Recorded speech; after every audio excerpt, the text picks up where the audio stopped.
અને હવે સીધા જ જઈએ ગુજરાતમાં મોટા આતંકી નેટવર્કનો પર્દાફાશ થયો છે ત્યારે એટીએસની પ્રેસ કોન્ફરન્સ આવી રહી છે જેમાં કે ટોટલ 8 આરોપીઓની અગાઉ અટક કરી હતી અને આ આરોપીઓ વિરુદ્ધમાં યુએપી અને બીએનએસના જુદા જુદા સેક્શન્સમાં એફઆઈઆર રજીસ્ટર કરી હતી। આ 8 આરોપીઓના 14 દિવસના આપણને રિમાન્ડ મળ્યા હતા। આ રિમાન્ડ દરમિયાન પણ આઈઓ દ્વારા ઘણી બધી જે ચીજો છે જે કે પહેલા આપણને એના ટેલિફોનિક પુરાવા મળી આવ્યા હતા। સાથે સાથે એના ઘરોથી જૈશ એ મોહમ્મદના ઝંડાઓ, મૌલાના મસૂદ અઝહરની જે કે જૈશ એ મોહમ્મદના એક આતંકવાદી છે એની કિતાબો, આ જે 8 આરોપીઓ છે એને દ્વારા જે લખેલ ખતો હતા એના હેન્ડરાઇટિંગમાં હતા એનો પણ ઓરિજિનલ જે કોપી છે એ લોકો દ્વારા જે ગુજરાતી ટ્રાન્સલેશન કરવામાં આવી રહેલ હતો એ મળી આવેલો। સાથે સાથે જે ટેરર ફંડિંગના નામે એ જે અહેમદ અને ઇબ્રાહીમના જે પૈસા મળ્યા હતા એમાંથી જે બાકી રહેલ 1,30,000 રૂપિયાની પણ રિકવરી કરવામાં આવેલી। સાથે સાથે ઘણા બધા જે વિટનેસીસ હતા જેના પાસેથી આ લોકોએ ઘરની જે સર્ચ કરતા હતા એ બધું તપાસવામાં આવેલ હતો। આ ઇન્ટ્રોગેશન દરમિયાન આ લોકોના ઘણા બધા જે સાથમાં ભણતા છોકરાઓ છે, બીજી રીતે આ જ રીતની માનસિકતા ધરાવતા લોકો છે એ બાબતમાં કડી પૂછપરછ કરવામાં આવેલી। મેઇનલી બેસિકલી 2-3 ટીમ્સ મોટા ભાગે બનાવવામાં આવેલી, જેમાં ડીવાયએસપી જે એસએલ ચૌધરી છે એ ઇન્વેસ્ટિગેશનને લીડ કરતા હતા અને ડીવાયએસપી હર્ષ ઉપાધ્યાય જે છે એ ઇન્ટ્રોગેશન ટીમને લીડ કરતા હતા અને બંનેના સંકલનમાં રહીને બીજા બધા અધિકારીઓ પણ એમાં ટીમમાં જોડાયેલા હતા। આ લોકોના ઇન્ટ્રોગેશન દરમિયાન જાણવા મળેલ કે જે અગાઉ પકડાયેલ આરોપીઓમાંથી એક આરોપી જેનું નામ છે આમીન શેરા, એની સાથે અમુક બીજા પણ આરોપીઓ મળેલ હતા જે લોકોએ મળીને જે ટિપિકલ ગન પાઉન્ડર જેને કહીએ છીએ, જેના માટે પોટેશિયમ નાઇટ્રેટ, સલ્ફર અને ચારકોલ હોય છે, એ લોકોએ ઓનલાઈન શોપિંગ પ્લેટફોર્મ્સથી પણ પરચેઝ કરે અને લોકલ માર્કેટથી પરચેઝ કરીને એના મારફતે બ્લાસ્ટ કરવાનો પ્રયાસ કર્યા હતા। એ જે બ્લાસ્ટની ગતિ પ્રક્રિયા હતી એ લોકો શીખવા માટે કરી રહ્યા હતા। એના ગામના આજુબાજુના સ્થળોમાં બધી એક્ટિવિટી આ લોકો કરી રહ્યા હતા। એના માટે એ અમુક ટાઈમર ડિવાઇસીસ, ડેટોનેશન માટે જુદા જુદા વાયર્સ અને મેકેનિઝમ એમાં શીખતા હતા અને આના એક્સપેરિમેન્ટ્સ કરતા હતા। એક્સપ્લોસિવ માટે વિવિધ સાઇઝની જે લોખંડી પાઇપ્સ આવે એ પાઇપ લેવાનો, પાઇપને અમુક સાઈડથી વેલ્ડિંગ કરાવવાનો, અમુક સાઈડ ઉપર પ્રોપર પ્રેશર થાય એના માટે વોલ્ટ્સ કરવાના, એના માટેની પણ ઘણી બધી જે પ્રક્રિયા હોય છે કે આઈડી બનાવવા માટેની એ બધું કરી રહ્યા હતા।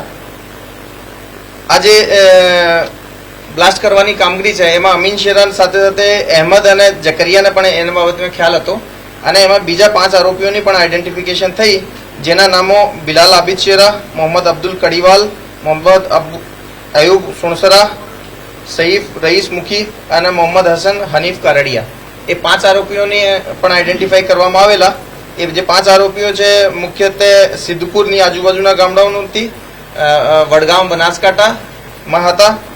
એની ધરપકડ કરતી વખતે એમાંથી એક આરોપી બિલાલ આબિદને અમે અમદાવાદથી લીધા। એ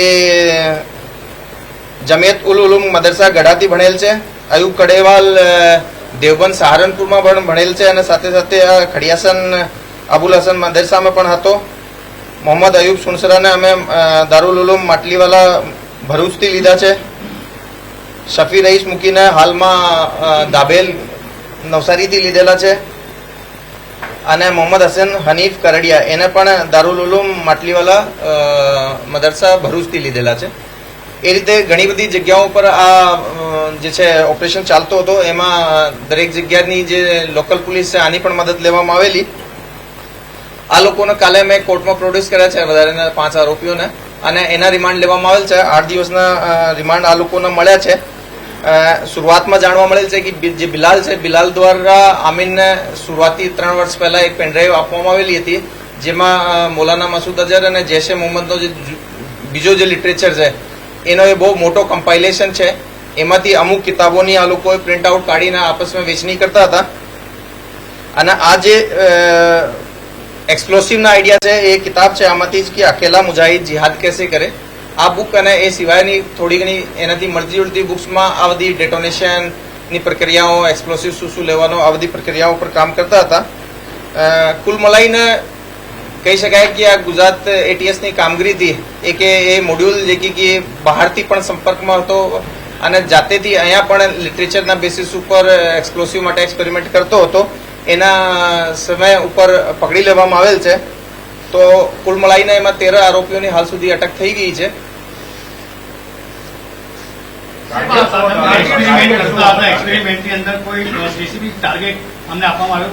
નહીં, એ જે એક્સપેરિમેન્ટ વાળું કામ છે એમાં એ લોકો હેન્ડલરની બજાય જાતેથી કરી રહ્યા હતા અને એની અંદર એ હાલ આ એક્સપેરિમેન્ટ શીખી રહ્યા હતા કે કઈ રીતે વિધાઉટ ફેલ એક્સપેરિમેન્ટ સક્સેસફુલ થાય. એમાં એક્સપ્લોસિવને સળગાવવાનો, ટાઈમર લગાવીને, ઘડી લગાવીને ડેટોનેટ કરવાનો, એ બધું એક્સપેરિમેન્ટ કરી રહ્યા હતા. હાલ સુધીની તપાસમાં એ લોકો કોઈ ટાર્ગેટનું નામ અમને મળેલ નથી. સૌથી મુખ્ય કયો કહી શકાય કે જેના થકી અન્ય જે બાર છે તે તેની સાથે ના, અમે આના જે રેડિકલાઇઝેશનના લેવલ ઉપરથી કોઈને મુખ્ય યા કમ મુખ્ય નહીં કહી શકાય. જે આપણે શરૂઆતના 8 આરોપીઓ પકડ્યા હતા એ ટાઈમ ઉપર અહેમદ અને ઇબ્રાહિમ એ બંને બહુ વધારે રેડિકલ લાગતા હતા અને એ લોકોએ ફોરેન હેન્ડલર જોડે કોન્ટેક્ટમાં હતા. ડ્યુરિંગ ઇન્વેસ્ટિગેશન જાણવા મળ્યું કે જે મોહમ્મદ સાઉદી છે એ પણ ફોરેન હેન્ડલર જોડે જડાઈને એ પર્ટિક્યુલર એની રીતે પણ રેડિકલ થયેલ હતા. જે મૌલવી ફોજાન છે એ લગભગ 15 વર્ષથી આ રીતની એક્ટિવિટીમાં સંકળાયેલો છે. 15 વર્ષથી એ ઘણા બધા મૌલાના મસૂદ અઝહરના બયાનો સાંભળે અને સ્ટુડન્ટ્સને પણ એ મામલે રેડિકલાઇઝ કરતો હતો. હાલમાં જે એક્સપ્લોસિવ વાળી કામગીરી છે એમાં મુખ્ય જે મોહમ્મદ અબુલ કડીવાલ, અયુબ કડીવાલ અને જે અમીન શેરા છે એ લોકો છે. તો એમાં જે દરેક માણસો છે એનો જેટલો ઇન્ટ્રોગેશન કરીએ છીએ તો એ ઉપરથી અમે કોઈ એક મેન હોય અને બીજા નહીં હોય એવું નહીં કહી શકીએ, પરંતુ મોટા ભાગે બધા લોકોએ એના રોલમાં કામ કરી રહ્યા હતા. કામગીરી કરતા હતા તો આસપાસના વિસ્તારની અંદર જાણે તમને જાણ હતી કે કેમ તેઓની કોઈ સંડોવણી હતી કે કેમ કેમ કે કોઈ તપાસ કે એ હાલ જે એક્સપ્લોસિવ નો પ્રયાસ કરી રહ્યા હતા ફોડવાનો એમાં એ મુખ્ય આરોપી અમને મળી આવેલ છે. પ્રાથમિક રીતે જે સાઇટ્સ ઉપર એ લોકોએ આ એક્સપેરિમેન્ટ કરતા હતા એ અવાવરું અને દૂર દરાજની જગ્યા છે જ્યાં અગર કોઈ ચીજ સળગાય યા પછી થોડી બ્લાસ્ટિંગની આવાજ આવે તો થોડો ઓછા લોકોનો ખબર પડે, પણ તેમ છતાંય જે લોકો એમાં ઇન્વોલ્વ બીજા પણ અમને ડ્યુરિંગ ઇન્વેસ્ટિગેશન મળશે તો એના પણ અમે કાર્યવાહી કરશું. નહીં, એ બાબતે અમે હાલ કંઈ કહી નહીં શકીએ. અમારો ઇન્ટ્રોગેશન જે રીતે એના 8 દિવસના રિમાન્ડ મળ્યા છે એના એન્ડ સુધીમાં અગર આ લોકોમાંથી કંઈ માહિતી નીકળશે તો આપને જરૂરથી આરોપીઓનું પારિવારિક બેકગ્રાઉન્ડ શું છે, આ વિચાર સાથે જોડાવા પાછળનું એક કારણ તમને શું લાગી રહ્યું છે અનુભવી અધિકારી તરીકે? નહીં, એક એ રીતે અમે કંઈ જનરલાઇઝ આપણને નહીં કહી શકીએ, પરંતુ આ લોકોએ ઓનલાઈન સોશિયલ મીડિયાથી ઘણી બધી ચીજોથી પ્રભાવિત થતા હતા અને ઘણો બધો લિટરેચર્સ જે એ રીતના રેડિકલ લિટરેચર જે વાંચતા હતા એના લીધે એ લોકોએ આ રીતની માનસિકતાના શિકાર. આ લોકો પાકિસ્તાનમાં જે હિટલર છે એની સાથે કેવી રીતે વાતચીત કરતા, ચેટ કરતા એવું કંઈ સામે આવ્યું છે? એ પહેલા જયારે પ્રેસ થઈ હતી ત્યારે અમે કીધા હતા કે આ બંને જે લોકો છે પહેલા ઇન્સ્ટાગ્રામ ઉપર અને પછી ટેલિગ્રામ ઉપર એ લોકોએ એમાં કોન્ટેક્ટમાં અને વોટ્સએપ ઉપર પણ કોન્ટેક્ટમાં. પારિવારિક બેકગ્રાઉન્ડ જનરલ જુદા જુદા લોકોના છે, છૂટક મજદૂરીથી માંડીને મૌલવી મદરસામાં કામ કરવા વાળા અને નાના મોટો બિઝનેસ કરવા વાળી પાર્ટીઓ છે. આ બહુ ઓછા જે ફોર્મલ એજ્યુકેશન છે આ લોકોની વધારે નથી થયેલી. મોટા ભાગના હાફિઝ અને આલિમનો કોર્સ જે છે મદરસાઓથી કરતા હતા. 5 આરોપી પકડાયા, એમનો કોઈ રિમાન્ડ મળેલા?